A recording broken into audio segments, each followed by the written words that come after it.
Здравствуйте, дорогие друзья! В первую очередь я хочу выразить благодарность за теплый прием организаторам конференции в Венгрии. Я свой доклад назвала «Экзамен в небе и на земле». Наша система хороша тем, что можно ничего при себе не иметь, ни инструментов, ни медицинских препаратов, а помощь человеку оказать. Главное, что было сострадание, сила ума и знания. Вот какой случай произошел со мной в этом году. Я ночью возвращалась из Дубая в Москву, практически все спали. Я тоже заснула, но ненадолго. Раздался голос командира самолета. Товарищи пассажиры, на борту есть медработники? Человеку плохо. Я проснулась, но глаза не открывались. Слышался шум, волнение, тревога. Чуть позже все же проводницу я спросила, нашлись ли врачи. Получила положительный ответ, успокоилась и снова закрыла глаза. Но суета в салоне продолжалась, и стало понятно, что человеку все хуже и хуже. Ситуация выходила из-под контроля. А у меня в это время происходил поток мыслей. В моей голове как бы разговаривали два человека. Один предлагал не вмешиваться в процесс оказания помощи, так как там находились врачи, а другой призывал вмешаться. В голове звучали фразы: «Для чего же ты училась? Иди и помогай». Но сомнения тоже были. Вдруг не успею спасти. Вдруг начнутся обвинения, что это я спровоцировала смерть и так далее. Да, решиться было сложно. Но, поняв, что женщина уже уходит, я в прямом смысле бросилась к ней. Ушли все сомнения, появилась уверенность, сосредоточенность, спокойствие. Женщина лежала на полу. На вид ей было от 50 до 60 лет. Бледное безжизненное лицо только подтолкнуло меня к дальнейшим действиям. На мой вопрос врачам о давлении и пульсе получила такой ответ. Давление резко падает, пульс уже практически не прослушивается. Страх о том, что не спасу человека, исчез, и я начала действовать. Применяла знания, полученные в институте Кундавелла, о точках, энергетических каналах. Казалось, что руки сами делали то, что требовалось в данный момент. Было огромное желание помочь. Во время моих манипуляций медработники по приборам четко прослеживали изменения.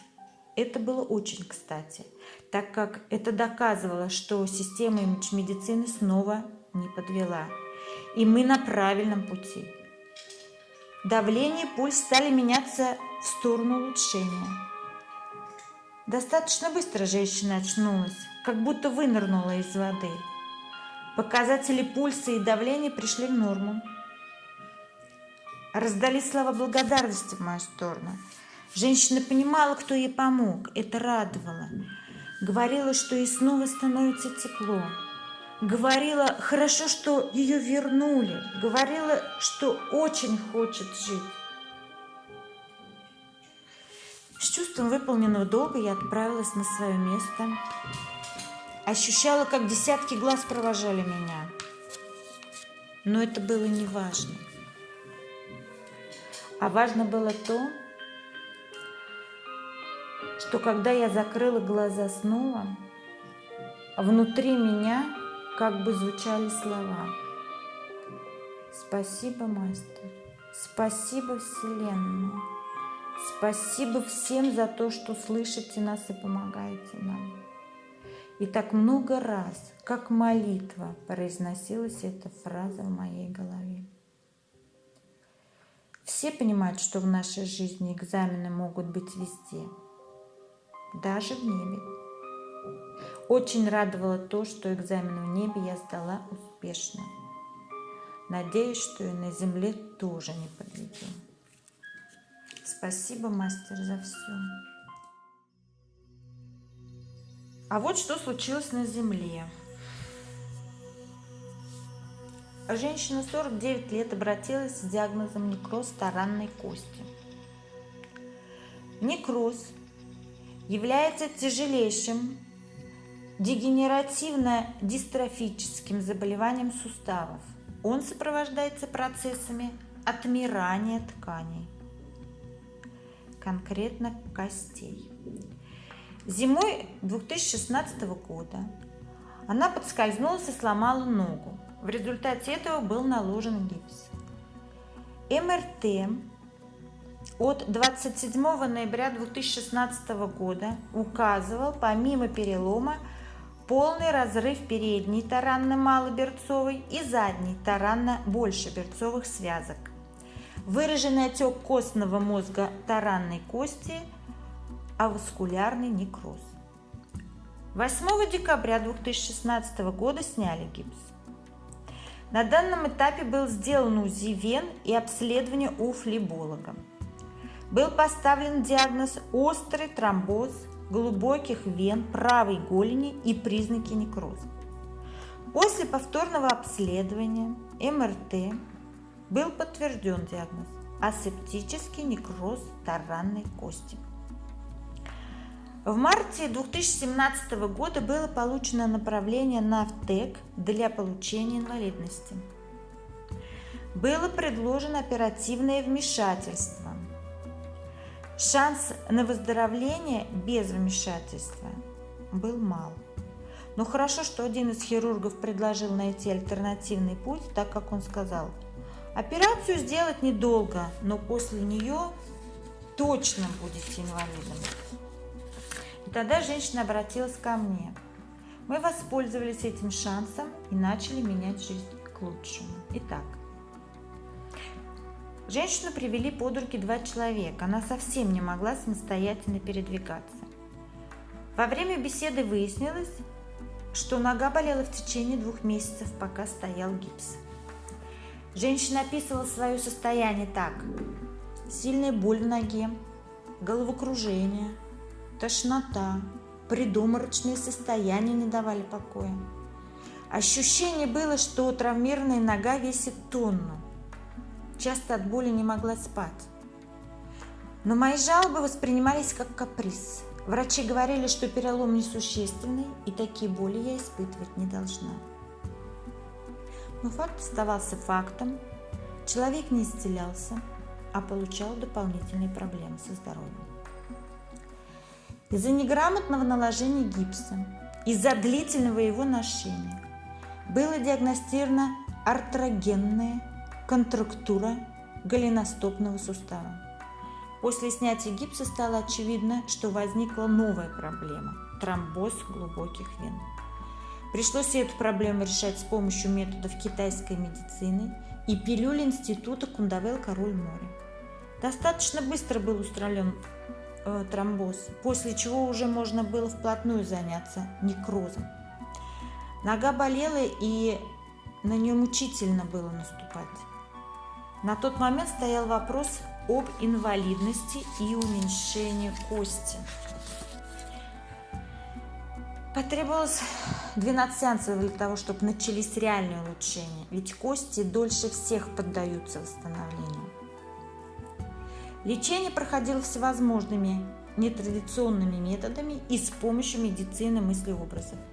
Практически каждый сеанс применялась гуаша. Это избавление от проблем с помощью скобления специальным скребком. Ставились длинные иголки в ногу, которые соприкасались непосредственно с проблемной зоной, с костью, так как необходимо было запустить процесс регенерации кости. Акупунктура была неотъемлемой частью лечения, так как я понимала, что некроз проявляется по причине недостаточности циркуляции крови в организме, что и произошло в нашем случае. Необходимо было оживить умершие клетки кости. Как ни удивительно, но это оказалось возможным.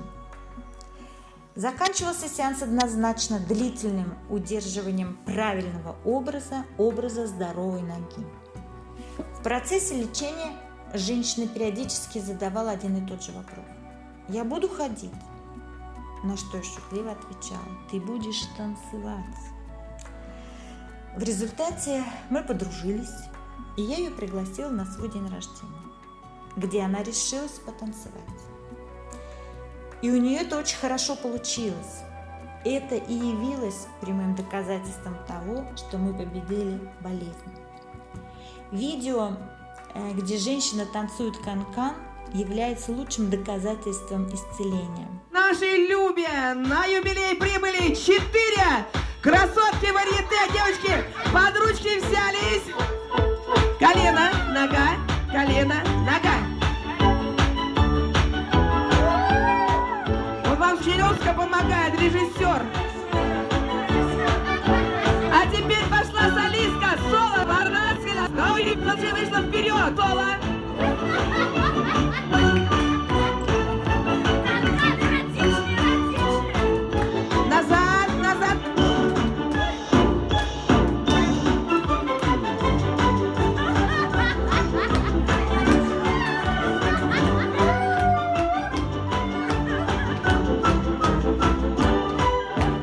И с визгами садимся на шпагат.